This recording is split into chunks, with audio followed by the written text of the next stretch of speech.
सहनाववतु सहनो भुनक्तु सह वीर्यङ्करवावहै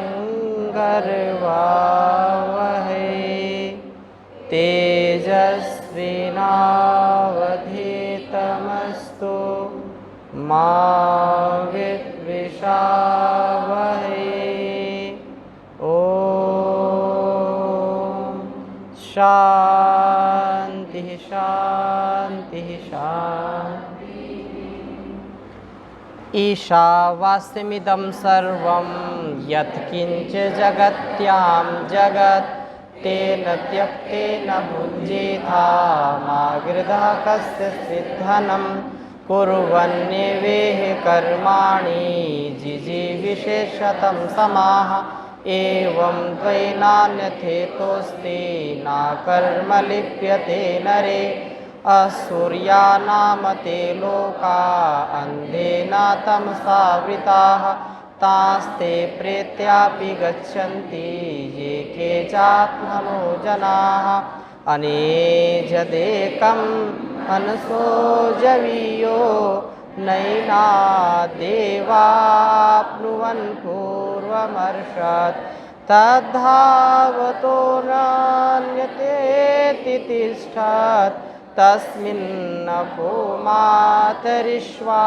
दधाति तदेजति तन्नेजति तद्दूरे तद्वन्तिके तदन्तरस्य सर्वस्य तदु सर्वस्यास्ते बाहिताः यस्तु सर्वाणि भूतानि आत्मन्येवानुपश्यति सर्वभूतेषु चात्मानं ततो न यस्मिन् सर्वाणि भूतानि आत्मैव भूद्विजानतः तत्र को मोहः का शोकः एकत्वमनुपश्यत सापर्यगाशो क्रमकायमवर्णम् अस्नाविरं शोधमपापविद्धं कविर्मनीषी परिभू स्वयंभू याथा तथ्यतोऽर्थान् व्यदधा शाश्वतीभ्यः समाभ्यः अंधं तमः प्रविशन्ति ये अविद्यामुपासते ततो भूयैव ते तमो यावुसं याम्रताः अन्यदेवाहुर्विद्यया अन्यदाहुरविद्यया एतेषु सुमधीराणां येनस्तद्। यहाँ तक हमने उपनिषद की चर्चा को किया था। यहाँ तक आप सबको स्मरण हो गया? किसी प्रकार का कोई प्रश्न हो, कोई शंका हो तो आप पूछ सकते हैं। जी पूछिए।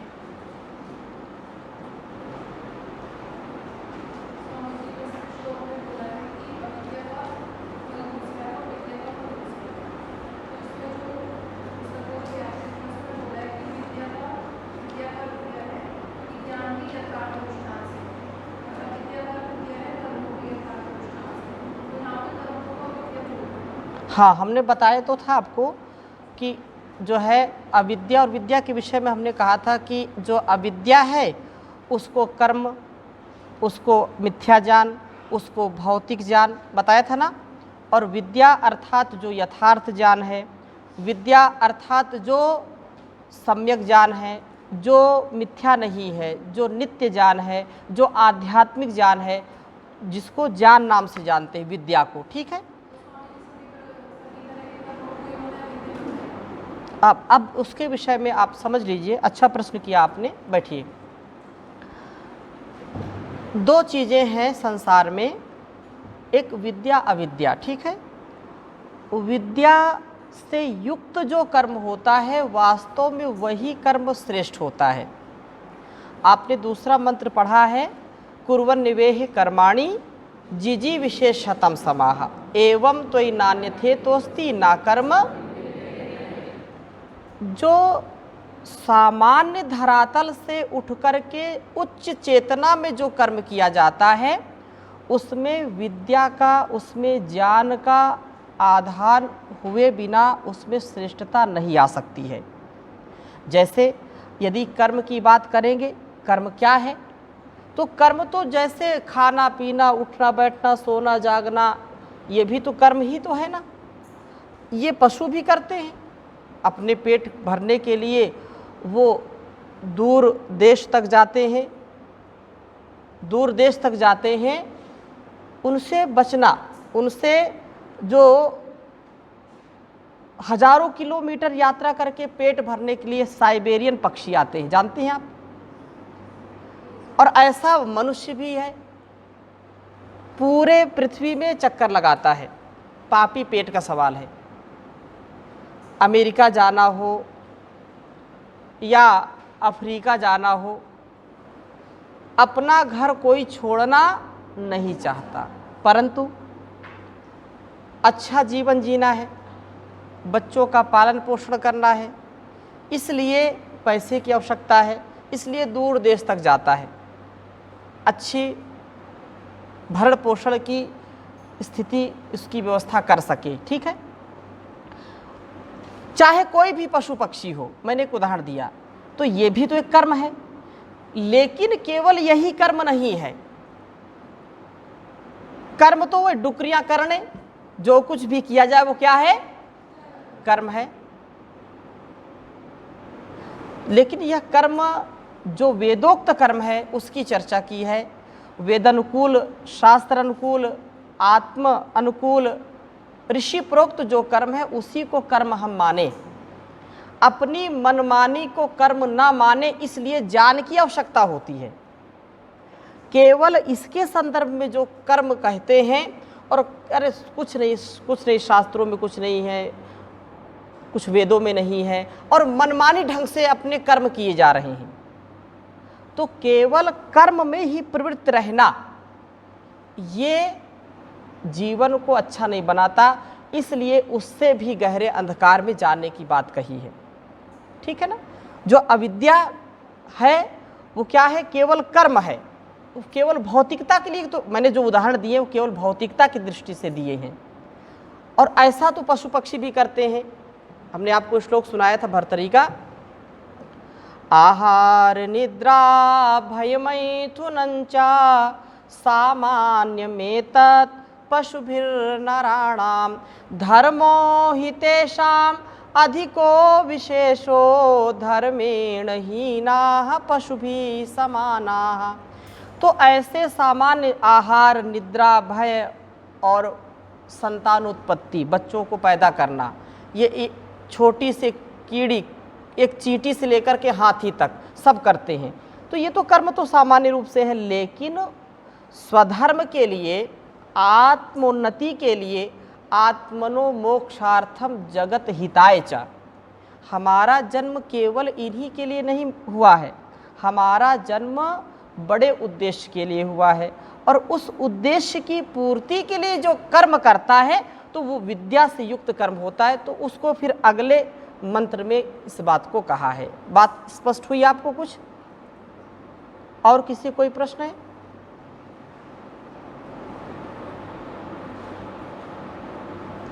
कोई प्रश्न नहीं है? ठीक है। अगला प्रश्न है, अब संसार में भौतिकता और आध्यात्मिकता दोनों का संयोग होगा तो ही कार्य चलेगा, क्योंकि हमारा जो जीवन है दो का संघात है, आत्मा और प्रकृति। ये शरीर क्या है? प्रकृति ही तो है, और इसके अंदर जो रहता है वो क्या है? आत्मा, जो अप्राकृतिक है। ये शरीर भौतिक है, लेकिन आत्मा क्या है? अभौतिक है। दोनों के संयोग से जीवन चलता है। इसलिए इस शरीर का भी सदुपयोग हो, और इसके अंदर जो है जिसके कारण ये चलता है, बोलता है, सब कर्म करता है, उस कर्म का करने वाला जो है उसके प्रति भी जो कर्तव्य है उसका भी हमको ध्यान रखना चाहिए। इसलिए अगले वेद मंत्र में यह बात कही है, विद्याम च अविद्याम च यस्तद वेदो भयम सह अविद्या मृत्युम तीर्त्वा विद्यामृतमश्नुते विद्यां च यस्तद वेदो भयम सह अविद्या मृत्युम तीर्त्वा विद्यामृतमश्नुते विद्यां च यस्तद वेदो भयम सह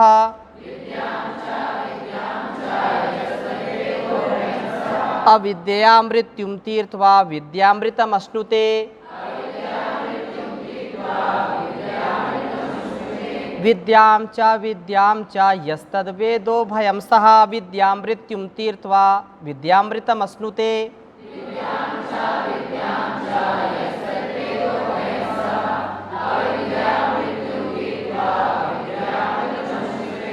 पुनः उच्चारण करिए।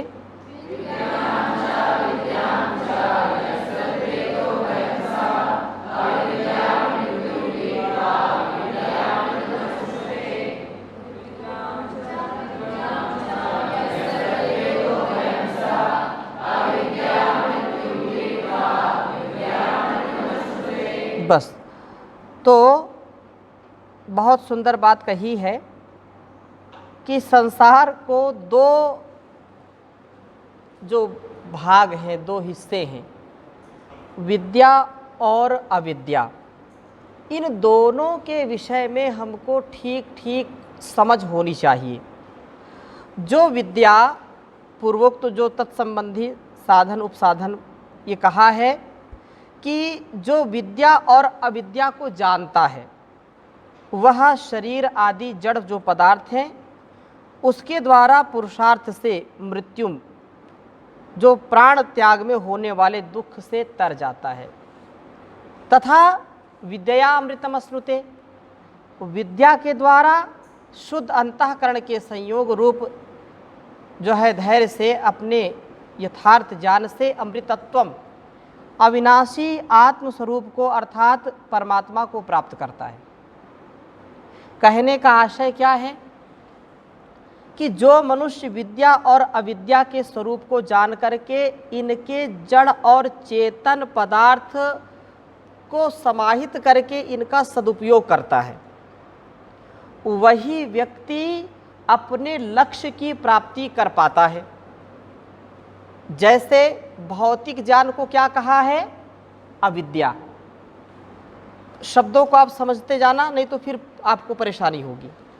जो भौतिक ज्ञान है उसको क्या कहा है? अविद्या। और जो आध्यात्मिक ज्ञान है वो क्या है? विद्या है। तो जो भौतिकता है तो अविद्या मृत्युम तीर्त्वा, अविद्या से क्या है? मृत्यु से पार चले जाते हैं, मृत्यु से बच जाते हैं। और विद्या अमृतमश्नुते, विद्या से अमृतत्व की प्राप्ति हो जाती है। विद्या से क्या मिलता है? अमृतत्व की प्राप्ति होती है। तो जो अविद्या है, अब जैसे हम सर्दी में वस्त्र पहनते हैं, बहुत सर्दी है, हाँ किसी किसी अपवाद की बात छोड़िए, सामान्यतः जो बात होती है सर्दी में, गर्मी में, अब जैसे हम यहाँ बैठे हैं, छां है, गर्मी ना लगे इसलिए पंखे भी चला रखे हैं, ठीक है। अब जब कड़ाके की सर्दी हो तो आपको पंखे अच्छे लगेंगे क्या?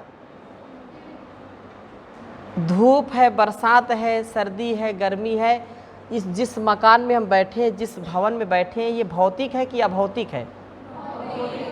तो धूप से, बरसात से, गर्मी से, सर्दी से ये रक्षा कर रहा है कि नहीं? हमारी जीव जंतुओं से भी रक्षा कर रहा है, कर रहा है। तो ये जो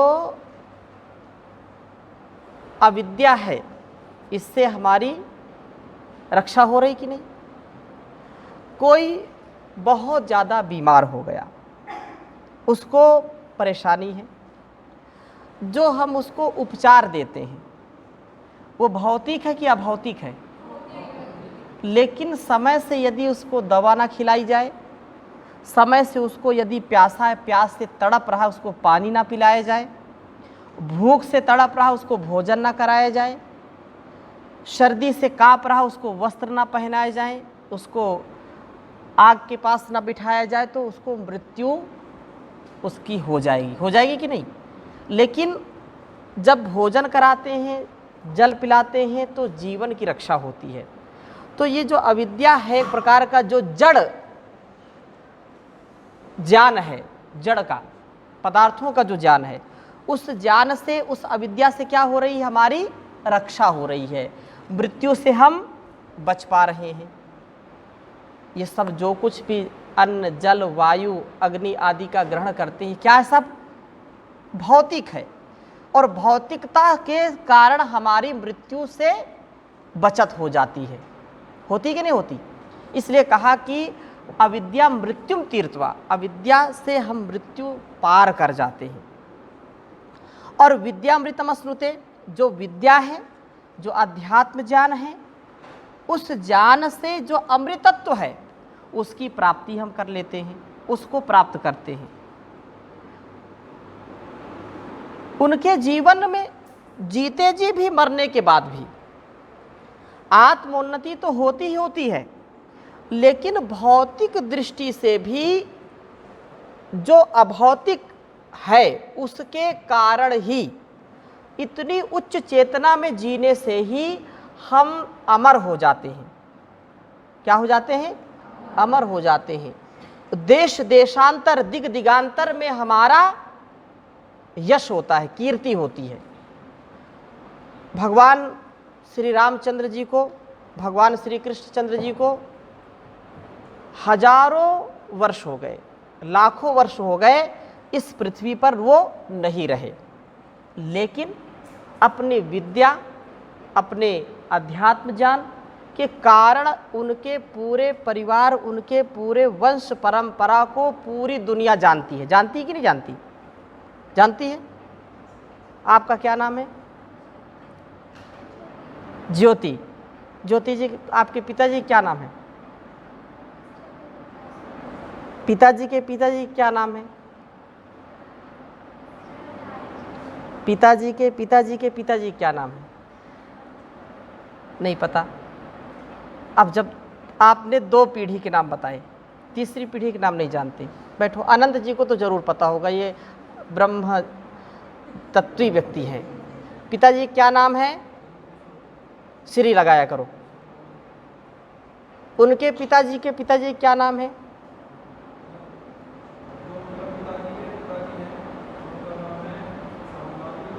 श्री लगाओ। पिता के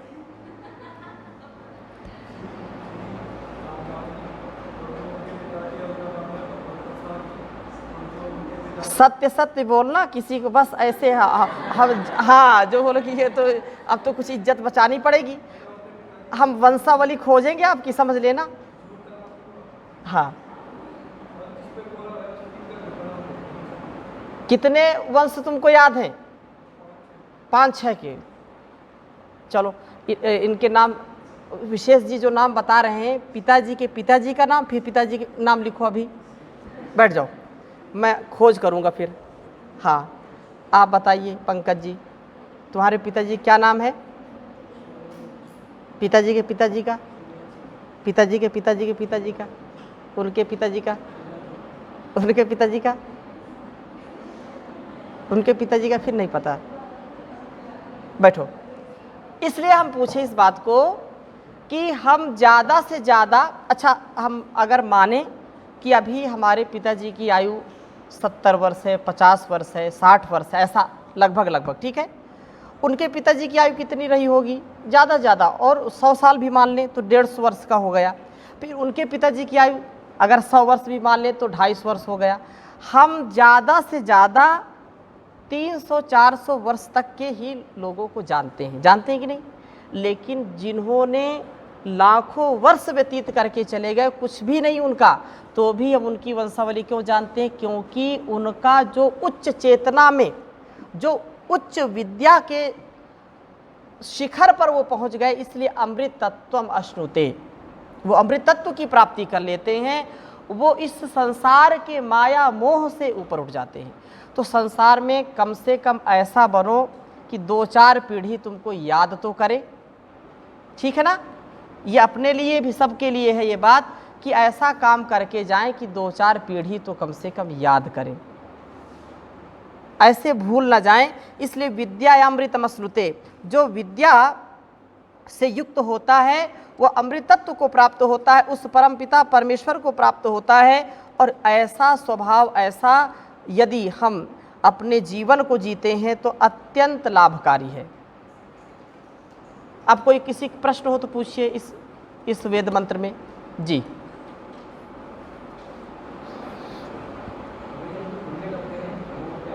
जो पुण्य करते हैं वो क्या है?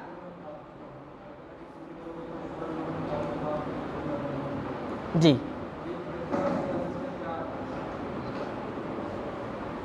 बैठिए। जो हम आत्मानुकूल काम करते हैं, जो अपनी उन्नति के लिए और संसार की उन्नति भी जिसमें सुनिश्चित है, किसी का कोई भी जिसमें अहित ना हो, सामान्य रूप से वह पुण्य कहलाता है। और जिससे अपनी ही हानि हो, अपना ही परिवार, अपना ही समाज, अपने ही लोग दुखी हों, वह पाप है। व्यष्टि मतलब व्यक्तिगत जीवन भी उन्नत जिससे होता है और समष्टिगत समाज की भी जिससे उन्नति होती है वह पुण्य है। और जिससे मेरी भी हानि है, समाज की भी हानि, वो पाप है। उदाहरण के लिए जैसे हम यहाँ पढ़ते हैं, पढ़ाते हैं, तो अपने कर्तव्य का पालन करना ये क्या है? पुण्य है। और कर्तव्य से विमुख होना, गलत कार्य करना, इससे विपरीत आचरण करना वो पाप है। क्यों? क्योंकि माता पिता ने आपको यहाँ किस लिए भेजा है? पढ़ने के लिए, अच्छे विद्वान बनने के लिए, जितेंद्रिय बनने के लिए, शरीर का बल, मन का बल, विद्या का। ऐसा आप करेंगे, इससे हित किसका होगा? किसका हित होगा? सबसे पहले आपका हित होगा, परिवार में खुशी होगी, समाज में आप अच्छे इंसान बनेंगे, अच्छे समाज का निर्माण करेंगे, तो इससे अपनी भी उन्नति है और समाज की भी उन्नति है, राष्ट्र की भी उन्नति है। अब इससे विपरीत यदि आचरण करते हैं, यदि हम यहाँ पढ़ने के स्थान पर गोला मारना शुरू करें, पढ़ाई ठीक से ना करें, तो इससे अपने मन की प्रसन्नता जाएगी कि आएगी? जाएगी। क्षणिक थोड़ा सा आनंद आएगा, लेकिन इससे उन्नति नहीं होगी। इससे दुख अपने को, परीक्षा में जब बैठोगे तो जो जिन्होंने पढ़ा है वो तो लिखेंगे और आप इधर उधर बगले झाँकोगे, खसूची बनोगे, तो फिर उससे आपकी भी हानि है। परिवार को जब पता चलेगा तो उनको भी कष्ट होगा, समाज में भी आपकी अच्छी छवि नहीं होगी। यही पाप है।